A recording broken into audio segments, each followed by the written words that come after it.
السلام علیکم. Welcome to the vocal ورس. جنت کے پتے بائی نمرہ احمد. باب 6 پارٹ 1 آڈیو بک. نرم لہجے کے ساتھ اسے سائڈ ٹیبل پہ ٹرے رکھنے کی آواز آئی. وہ ہلی تک نہیں. نیند اچھی ہے لیکن زیادتی اگر اچھی چیز کی بھی ہو تو نقصان دہ ہوتی ہے. یہ کھیرے کا سوپ ہے اور ساتھ ناشتہ. حیا ہنوز آنکھوں پہ بازو رکھے لیٹی رہی. اور یہ عبدالرحمن کی کال ہے. وہ تم سے بات کرنا چاہتا ہے. اس نے بازو چہرے سے ہٹایا. سب اسکارف چہرے کے گرد لپیٹے.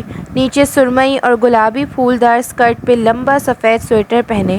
وہ ہاتھ میں پکڑا کارڈ لیس فون اس کی جانب بڑھائے ہوئے تھی. لو بات کرو. اس کے کم عمر چہرے پہ ایک معصومیت بھری شفافیت تھی اور اس کی آنکھیں جو رات میں حیا کو بھوری لگی تھیں صبح کی روشنی میں سبز لگ رہی تھیں. وہ دنیا کا سب سے شفاف سب سے خوبصورت چہرہ تھا. مجھے اس سے بات نہیں کرنی. وہ بولی تو اس کی آواز بیٹھی ہوئی تھی. بہت چیخنے کے باعث اب گلا جواب دے گیا تھا. وہ کہہ رہی ہے اسے تم سے بات نہیں کرنی. اس نے فون کان سے لگا کر نرم لہجے میں انگریزی میں بتایا. وہ کہہ رہا ہے ایک دفعہ اس کی بات سن لو. اس سے کہو جو اس نے میرے لیے کیا میں اس کی احسان مند ہوں, شکر گزار ہوں, لیکن اگر اس کے بدلے میں وہ مجھے یوں اذیت دینا چاہتا ہے تو میں ابھی اسی وقت اس کے گھر سے چلی جاؤں گی. وہ بے حد رکھائی سے بولی. عائشہ گل کا چہرہ جواباً ویسا ہی نرم اور شفاف رہا. اس نے سن کر فون کان سے لگایا اور ساری بات منوعن انگریزی میں دہرا دی. پھر فون بند کر دیا. وہ کہہ رہا ہے کہ وہ انڈیا میں ذرا پھنس گیا ہے. وہ ادھر نہیں آ سکے گا اور آئے گا بھی نہیں اگر تم یہ نہیں چاہتی, اور تم جب تک چاہے ادھر رہ سکتی ہو. میں یہاں بیٹھ جاؤں؟ اس نے کارڈ لیس میز پہ رکھتے ہوئے کرسی کی طرف اشارہ کیا. وہ نہ اجنبیوں سے جلدی گھلتی ملتی تھی اور نہ ہی اسے پاشا کے گھر والوں سے راہ و رسم بڑھانے میں دلچسپی تھی, مگر اس لڑکی کا چہرہ اتنا نرم اور دوستانہ تھا کہ خود بخود اس کی گردن اثبات میں ہل گئی. شکریہ, وہ اسی مدھر مسکراہٹ کے ساتھ کہتی کرسی پہ ٹیک لگا کر بیٹھی. سفید سویٹر میں مکید کہنیاں کرسی کے دونوں بازوؤں پہ رکھیں اور ہتھیلیوں کو ایک دوسرے میں پھنسائے عادتاً اپنی انگوٹھی انگلی میں گھمانے لگی. تمہاری طبیعت کیسی ہے؟ ٹھیک ہے. وہ کہنے کے بل ذرا سی سیدھی ہو کر بیٹھ گئی تھی. تم عبدالرحمن کی طرف سے پریشان مت ہونا. اس نے کہا کہ نہیں آئے گا تو نہیں آئے گا. جو اس نے تمہارے لیے کیا وہ اس کا فرض تھا. سفیر کی فیملی سے ہمارے پرانے تعلقات ہیں. جب تم نے سفیر کو فون کیا تو اس نے فوراً عبدالرحمن کو اپروچ کیا. یوں پولیس کی مدد لے کر وہ تمہیں وہاں سے نکال لائے. مجھے کس نے اغوا کیا تھا؟ وہ بہت دیر بعد بس اتنا ہی کہہ پائی. یہاں بہت سے ایسے گروہ ہیں جو روس, مالدووا اور یوکرائن سے لڑکیاں اغوا کر کے یا دھوکے سے ادھر لاتے ہیں. اس کے علاوہ ان ٹورسٹ لڑکیوں کو جن کا تعلق کسی ایسے غریب ملک سے ہو کہ ان کے گھر والے ترکی آ کر زیادہ دیر تک کیس کا تعاقب نہ کر سکیں, ان کو بھی یہ اغوا کرتے ہیں. ایک دفعہ ان کے پاس پہنچنے کے بعد سب لڑکیاں نتاشا بن جاتی ہیں. یہ نتاشاز کو آگے بھیج دیتے ہیں اور ان سے وائٹ سلیوری کروائی جاتی ہے. اس نے تکلیف سے آنکھیں موند لیں. اسے یاد آ گیا تھا. نتاشا ترکی میں کام کرنے والی روسی کالگر کو کہتے تھے. تم چھوڑو یہ سب, اپنے گھر فون کر لو. 2 دن ہو گئے ہیں, تمہیں انہیں اپنی خیریت کی اطلاع تو دے دینی چاہیے. اس نے جواب نہیں دیا, بس خالی خالی نگاہوں سے کھڑکی کے جالی دار پردے کو دیکھتی رہی جو ہوا سے ہولے ہولے پھڑپڑا رہا تھا. اس کے پاس جواب تھا بھی نہیں. میں اور بہارے جنگل تک جا رہے ہیں, تم چلو گی؟ اس نے بنا تردو کے نفی میں گردن ہلا دی. عائشہ کے چہرے پہ ذرا سی اداسی پھیلی. چلو جیسے تمہاری خوشی. آج نہیں تو کل تم ضرور ہمارے ساتھ چلنا. اس نے فوراً خود ہی نئی امید ڈھونڈ نکالی اور اٹھ کھڑی ہوئی. ناشتہ ضرور کرنا. مہمان بھوکا رہے تو میزبان کا دل بہت دکھتا ہے. شگفتگی سے کہتے ہوئے اس نے کرسی واپس رکھی اور باہر چلی گئی. حیا نے کمبل اتارا اور اٹھ کر پاؤں نیچے رکھے. نرم گداز قالین میں پاؤں گویا دھنس سے گئے. وہ اپنے پیروں پہ کھڑی ہوئی تو کمر میں درد کی لہر اٹھی. کرسی سمیت گرنے سے اس کے کندھوں, کمر اور گھٹنوں پہ بہت سی چوٹیں آئی تھیں. وہ قالین پہ ننگے پاؤں چلتی ڈریسنگ ٹیبل کے قد آور آئینے کے سامنے جا کھڑی ہوئی. اس کا عکس بہت تھکا تھکا نکاہت زدہ سا لگ رہا تھا. متورم آنکھوں تلے ہلکے ایک آنکھ کے نیچے گہرا جامنی سا نیل، پیشانی پہ چند خراشیں، ٹھوری پہ بڑی سی خراش، ہونٹ کا دایاں کنارہ سوجا ہوا، اور اس نے انگلیاں اوپر سے نیچے اپنے بالوں پہ پھیری۔ وہ ایسے ہی تھے، اتنے ہی لمبے، اتنے ہی گھنے، مگر ان کی چمک کھو گئی تھی۔ وہ ریشمی پن جو ہمیشہ ان میں چمکتا تھا اب وہاں نہیں تھا۔ جانے کیسے عائشہ نے وہ ویکس اتاری اور اس دوران کتنے بال ٹوٹے وہ نہیں جانتی تھی۔ ویکس دھل گئی، مگر جو تکلیف اس نے سہی تھی وہ ایسے نہیں دھل سکتی تھی۔ پولیس یا پاشا کے بندے جو بھی اس وقت دروازہ توڑ کر اندر آئے تھے، انہوں نے اس کے فراک کے دامن کو آگ پکڑتے ہی بجھا دیا تھا، مگر جتنا وہ پستہ قد روسی اسے جلا چکا تھا، حیا کو لگا وہ جلن ساری زندگی تکلیف دیتی رہے گی۔ وہ اس وقت ڈھیلے ڈھالے اسپتال کے گاؤن میں تھی۔ اس نے دائیں آستین دوسرے ہاتھ سے اوپر کندھے تک اٹھائیں۔ بازو کے اوپری حصے پہ اوپر سے نیچے سیاہ راکھ کی طرح کے لکھے 3 حروف ویسے ہی تھے، WHO۔ باقی کے 2 حروف RE چونکہ داغے ٹھیک سے نہیں گئے تھے، اس لیے ان پہ چھالا سا بن گیا تھا۔ چھالا ختم ہونے کے بعد ان کا نشان نہیں رہنا تھا، جو رہ گیا وہ WHO تھا۔ WHO ہو، اس نے زیر لب دہرایا۔ وہ کون تھی؟ کیوں کسی دوسرے کی گھر یوں پڑی تھی؟ وہ بھی ایک ایسے شخص کے گھر جس کو وہ سخت ناپسند کرتی تھی۔ اس کا گھر کال کرنے یا واپس سبانجی جانے کا دل کیوں نہیں چاہتا؟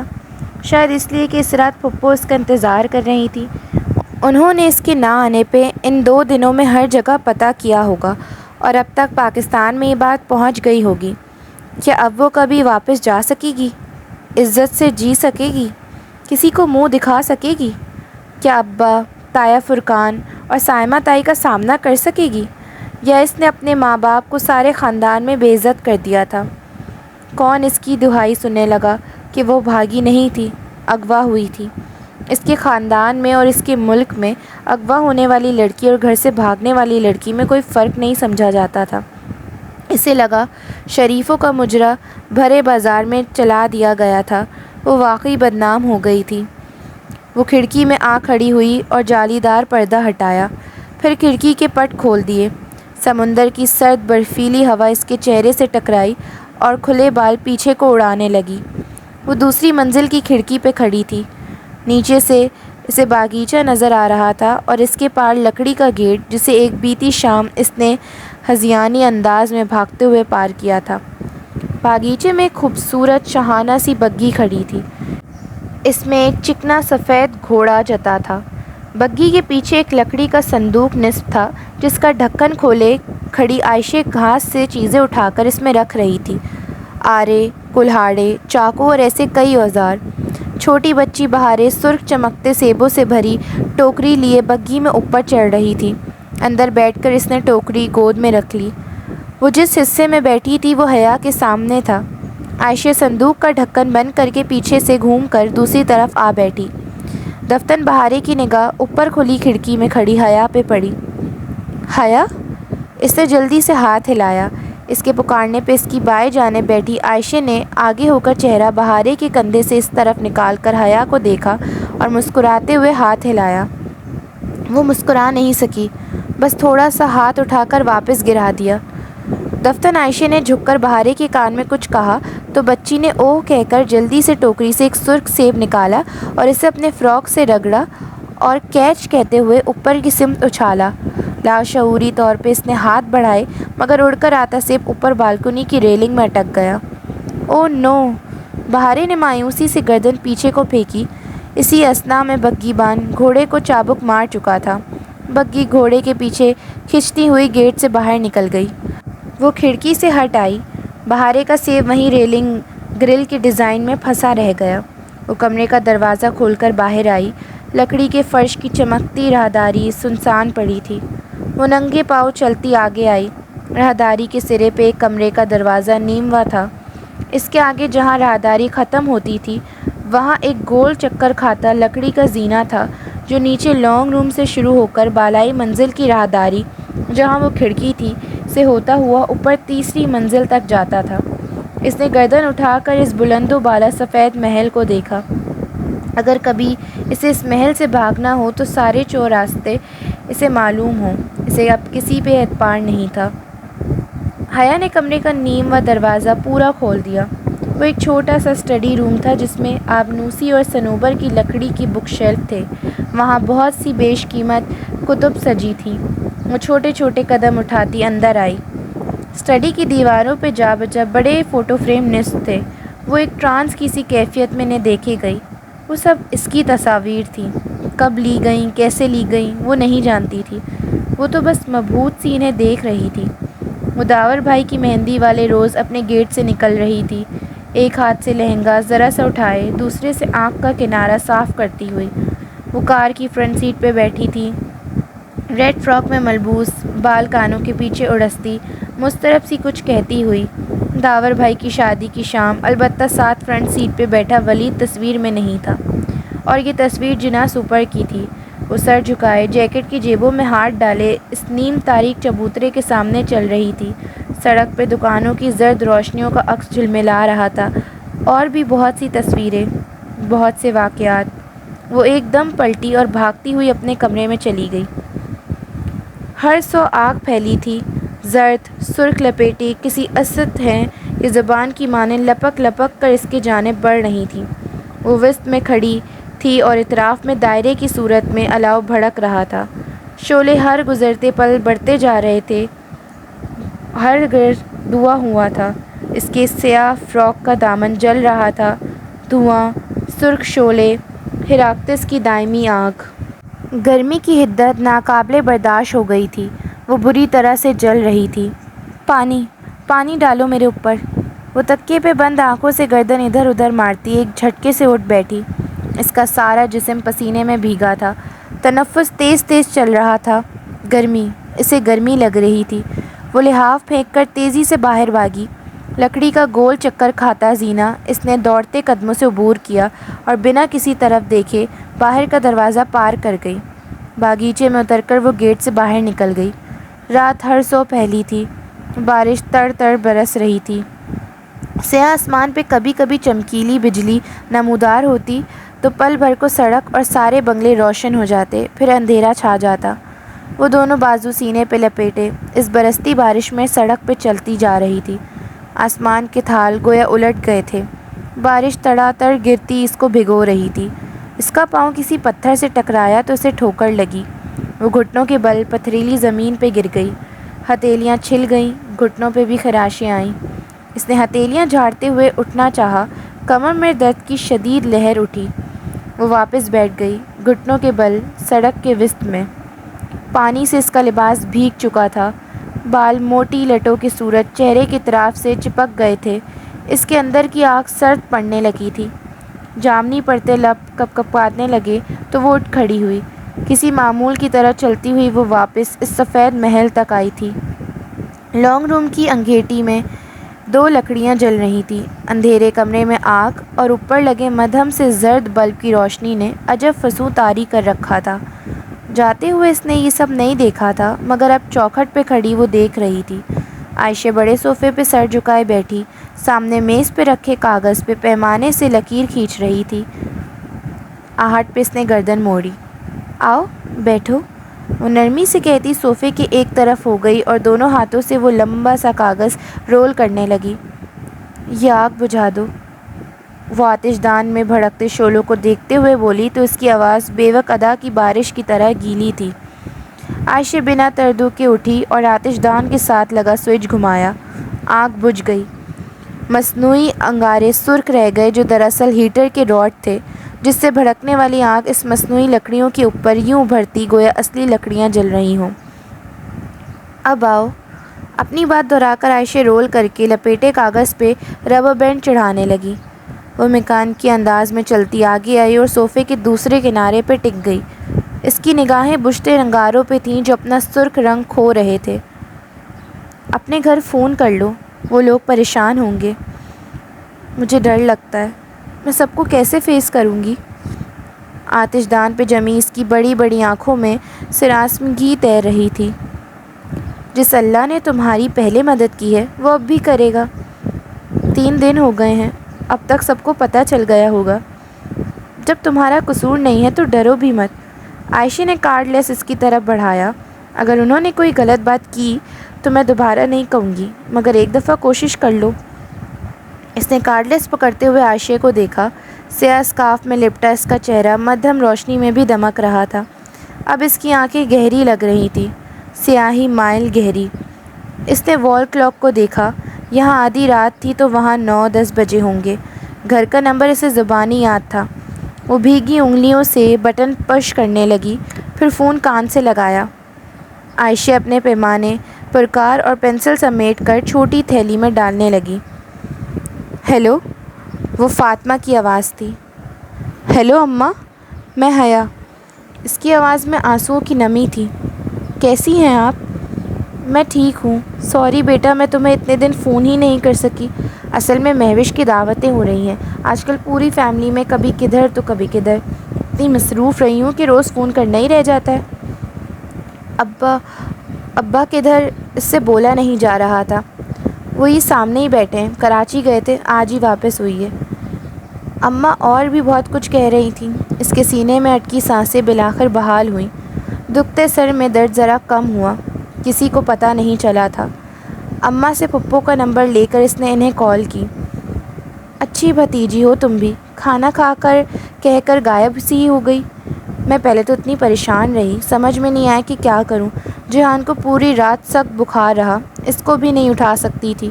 تمہارے دونوں نمبرز بھی بند تھے۔ صبح ہوتے ہی تمہارے ہاسٹل گئی تو وہ جو فلسطینی لڑکا ہے نا، معتصم المرتضیٰ، ہاں وہی، اس نے بتایا کہ تم نے اپنی ہوسٹ آنٹی کے گھر رکنا تھا۔ مجھے بتا تو دیا ہوتا حیا۔ پھپھو فکر مند سی تھی۔ او معتصم، وہ اس پزل میں اتنا الجھا ہوا تھا کہ اس کی سمجھ میں نہیں آیا تھا کہ حیا نے پھپھو کے گھر رکنا ہے یا ہوسٹ آنٹی کی طرف۔ ان کی تسلی تشویق کروا کر، پرس میں پانی جانے سے دونوں فونز خراب ہونے کی یقین دہانی کروا کر جب اس نے فون بند کیا تو عائشہ اسے ہی دیکھ رہی تھی۔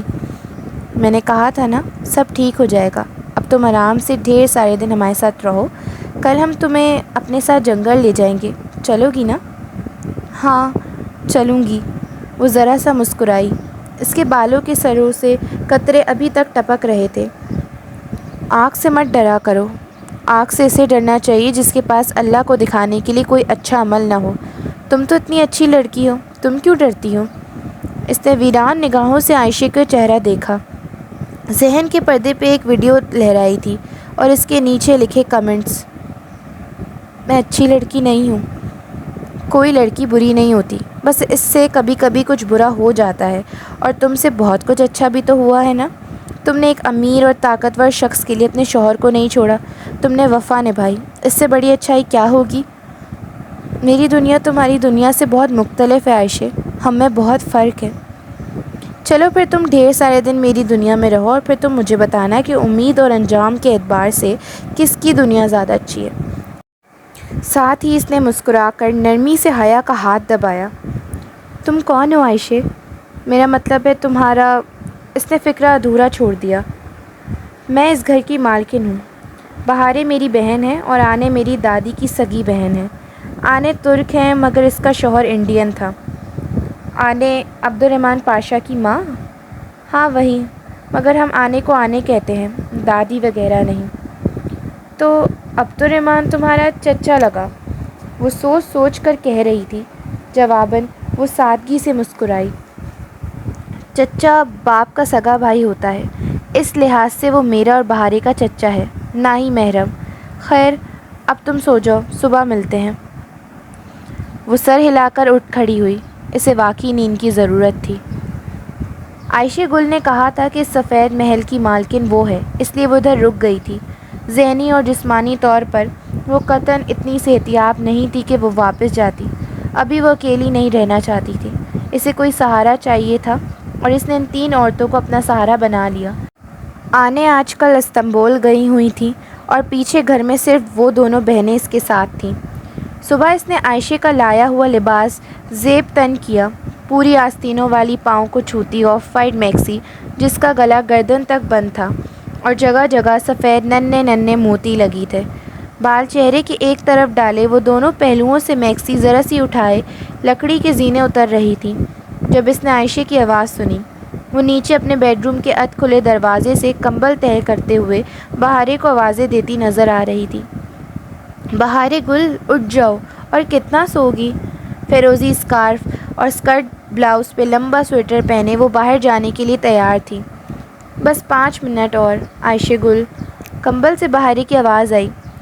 ہماری امت کے صبح کے کاموں میں برکت ہوتی ہے بہارے۔ جو علی اس صبح روزی کی تلاش میں نکلتے ہیں ان کا رزق بڑھتا ہے، جو پڑھتے ہیں ان کا علم بڑھتا ہے، اور جو سوتے رہتے ہیں ان کی نیند بڑھ جاتی ہے، اور پھر وہ سارا دن سوتے ہی رہتے ہیں۔ بہارے منہ بسورتی کمبل پھینک کر اٹھ کھڑی ہوئی۔ عائشہ اس کا کمبل بھی تہہ کرنے لگی۔ تم ہمارے ساتھ چلو گی حیا؟ بہارے نے مندی مندی آنکھوں سے اسے چوکھٹ میں کھڑے دیکھا تو پونچھ اٹھی۔ ہاں، ابھی تم جنگل جاؤ گی؟ نہیں، پہلے ہم سفیر کی ممی کی طرف جائیں گے، مجھے ذرا کام تھا ان سے، ٹھیک ہے نا؟ عائشہ نے تائید چاہی۔ شور۔ اس نے شانے اچکا دیے۔ وہ خود کو ان 2 بہنیں کے رحم و کرم پہ چھوڑ چکی تھی۔ یہ سب کس لیے؟ عائشہ بگی کے صندوق میں چمکتے ہوئے اوزار رکھ رہی تھی تو حیا پونچھ اٹھی۔ ہم جنگل لکڑیاں کاٹنے جاتے ہیں۔ یہاں لکڑیاں کاٹنے کی اجازت ہے تو نہیں، مگر ہمارے پاس خصوصی پرمٹ ہے۔ ہم لکڑی کی چیزیں بنا کر بازار بیچتے ہیں۔ اتنے بڑے گھر کی مالکن کو بڑھئی بننے کی کیا ضرورت ہے؟ وہ بگی میں چڑھتے ہوئے مسکرا کر بولی تھی۔ حیا سلیمان، ہمیں انڈر اسٹیمیٹ مت کرو، ہم بہت مہنگی چیزیں بناتے ہیں۔ وہ ہنس کر کہتے ہوئے اندر بیٹھ گئی۔ وہ دونوں اطراف میں تھیں اور بہارے ان کے درمیان۔ بگی اب بنگلوں سے گھری سڑک پر دوڑنے لگی تھی۔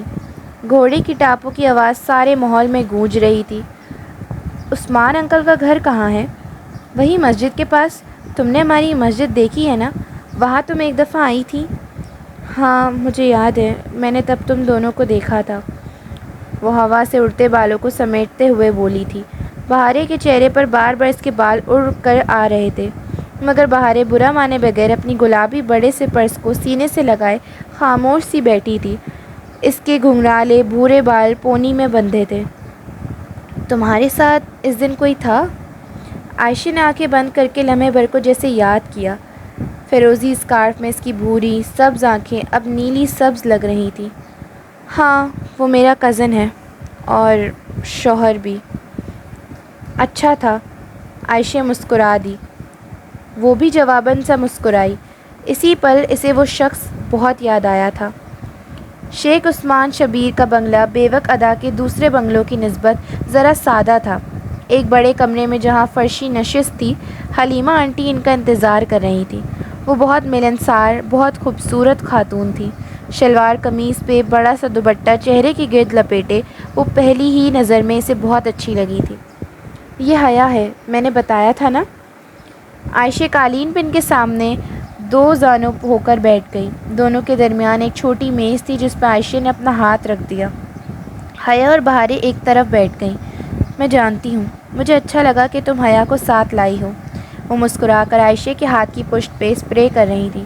حیا جواباً مسکرائی، پھر بہارے کے قریب بہت دھیمی سی سرگوشی کی۔ یہ کیا کر رہی ہیں؟ آج چاند کی 21ویں تاریخ ہے۔ آج عائشہ اپنا خون نکلوائے گی، ابھی دیکھنا، آنٹی اس کے ہاتھ میں بلیڈ سے کٹ لگائیں گی۔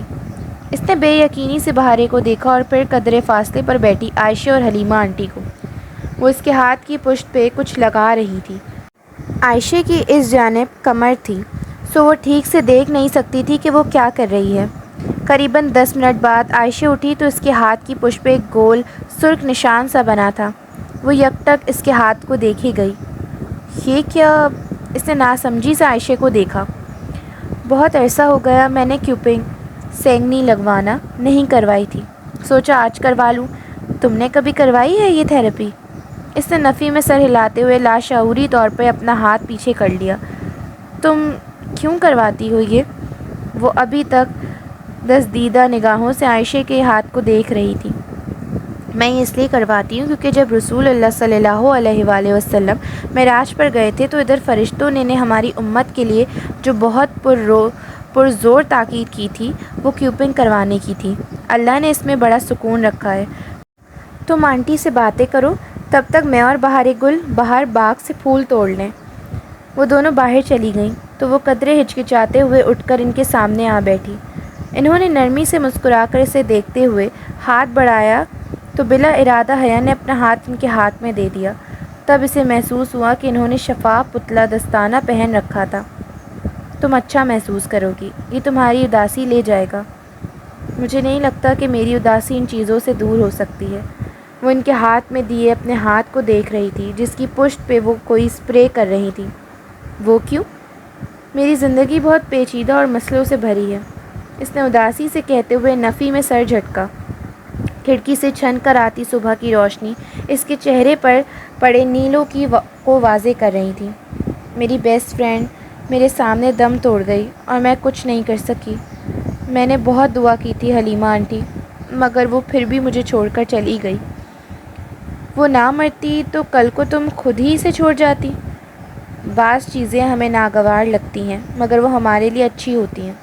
اگر وہ اس بیماری سے بچ جاتی تو معذور ہو جاتی اور کسی بھی وجہ سے اس کا گھر چھوٹ جاتا، وہ تمہارے آسرے پر آ پڑتی اور تمہیں ساری زندگی اس کی خدمت کرنی پڑتی، تو تم چند ماہ یہ کر پاتی، پھر تنگ آ کر خود ہی اس کو چھوڑ دیتی۔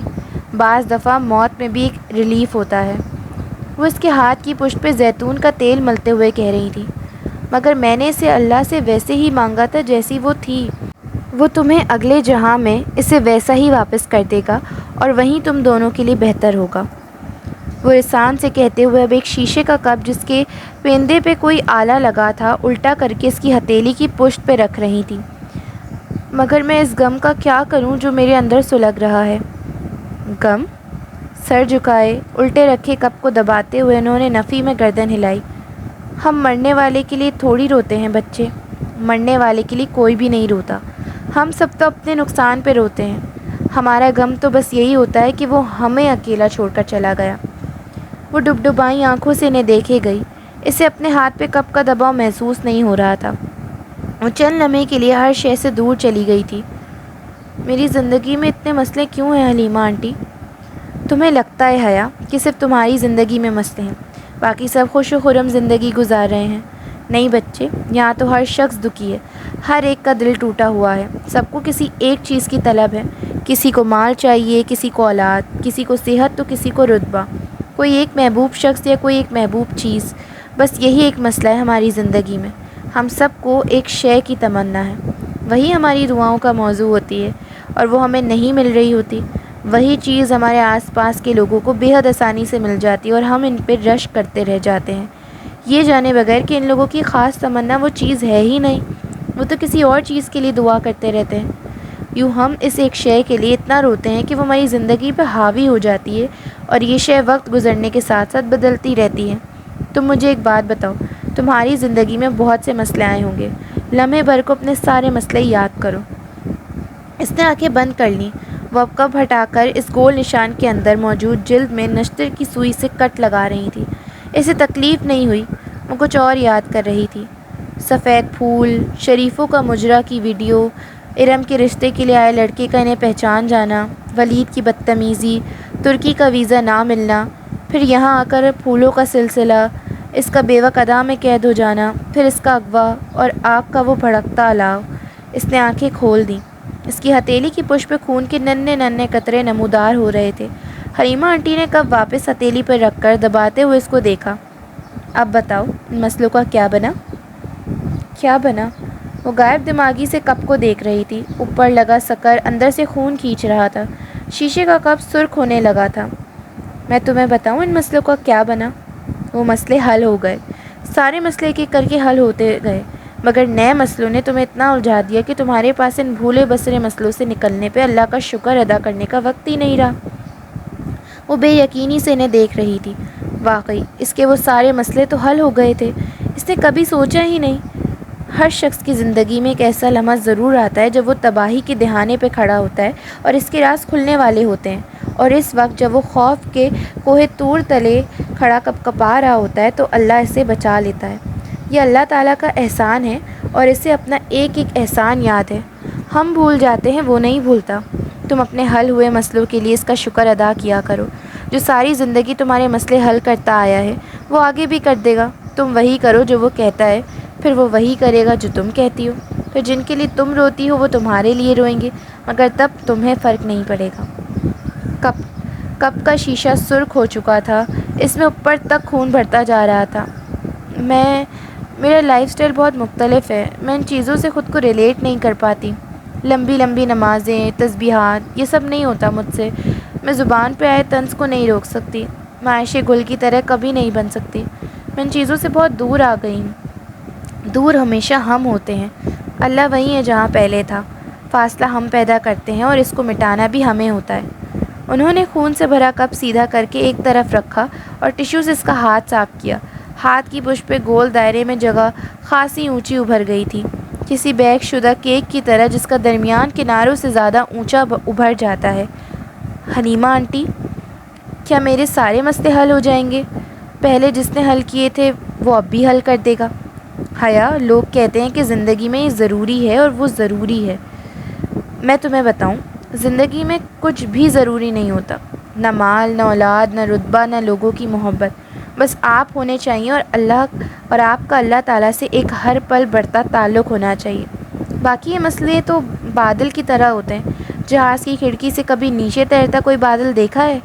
اوپر سے دیکھو تو وہ کتنا بے ضرر لگتا ہے، مگر جو اس بادل ترے کھڑا ہوتا ہے نا، اس کا پورا آسمان بادل ڈھانپ لیتا ہے اور وہ سمجھتا ہے کہ روشنی ختم ہو گئی اور دنیا تاریک ہو گئی ہے۔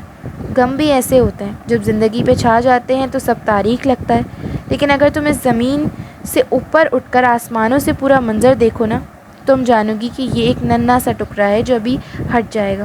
اگر یہ سیاہ بادل زندگی پہ نہ چھائے نہ حیا، تو ہماری زندگی میں رحمت کی کوئی بارش نہ ہو۔ انہوں نے تیل لگا کر اس کا ہاتھ صاف کر دیا تھا۔ اس نے ہاتھ چہرے کے قریب لے جا کر دیکھا۔ میں اتنا جلی ہوں آنٹی کہ مجھے لگتا ہے میرا دل ہی مر گیا ہے۔ جلنا تو پڑتا ہے بچے، جلے بغیر کبھی سونا کندن نہیں بنتا۔ ان کی بات پہ وہ آزردگی سے مسکرائی۔ یہ ابھی ٹھیک ہو جائے گا اور تم بھی ٹھیک ہو جاؤ گی۔ تھینک یو آنٹی، مجھے آپ سے بات کر کے بہت اچھا لگا۔ ایک آخری بات، کیا یہ اتفاق تھا کہ عثمان انکل اور ہم ایک ہی فلائٹ میں آئے تھے؟ اس دنیا میں اتفاق کم ہی ہوتے، میرا خیال ہے عثمان کو عبدالرحمن نے ایسا کہا تھا۔ وہ سمجھ کر سر ہلا کر اٹھ کھڑی ہوئی۔ کبھی اسے لگتا ہے اسے زندگی میں سب سے زیادہ تکلیف پاشا نے دی ہے، اور کبھی لگتا کہ اس کی احسان اس کی دی گئی اذیت سے زیادہ ہے۔ بگی سڑک پہ رواں دواں تھی۔ رات کی بارش اب سوکھ چکی تھی اور ہر جگہ نکھری نکھری دھلی دھلائی لگ رہی تھی۔ سبز ہوا، سرمئی سڑک، وہ چھوٹا سا جزیرہ جنت کا ٹکڑا لگتا تھا۔ وہ بگھی کی کھڑکی سے باہر دیکھتی ان باتوں کو سوچ رہی تھی جو حلیمہ آنٹی نے اس سے کہی تھی۔ عائشہ، یہ اس نے کچھ کہنے کے لیے گردن ان دونوں کی طرف پھیری تو ایک دم ٹھہر گئی۔ درمیان میں بیٹھی بہاریں اپنے گلابی پرس سے کچھ نکال رہی تھی۔ حیا بالکل ساکت، سانس روکے سے دیکھے گئی۔ وہ حیا کا بھورے رنگ کا لکڑی کا پزل باکس تھا۔ بہاریں، یہ تم نے کہاں سے لیا؟ وہ بنا پلک جھپکے اس باکس کو دیکھ رہی تھی۔ یہ مجھے عبدالرحمن نے میری برتھ ڈے پہ گفٹ کیا تھا۔ اس میں میرا گفٹ ہے، مگر ابھی یہ مجھ سے کھلا نہیں ہے۔ وہ مایوسی سی بتاتی اس کی سلائڈ پہ انگلی پھیر رہی تھی جس پہ 5 حروف بنے تھے۔ باکس کے اوپر ڈھکن کی سطح پہ انگریزی میں ایک لمبی سی نظم کھدی تھی۔ یہ حیا کا باکس نہیں تھا، مگر یہ بالکل اس جیسا تھا۔ Subscribe for the next part of جنت کے پتے۔ ٹل دین، اللہ حافظ۔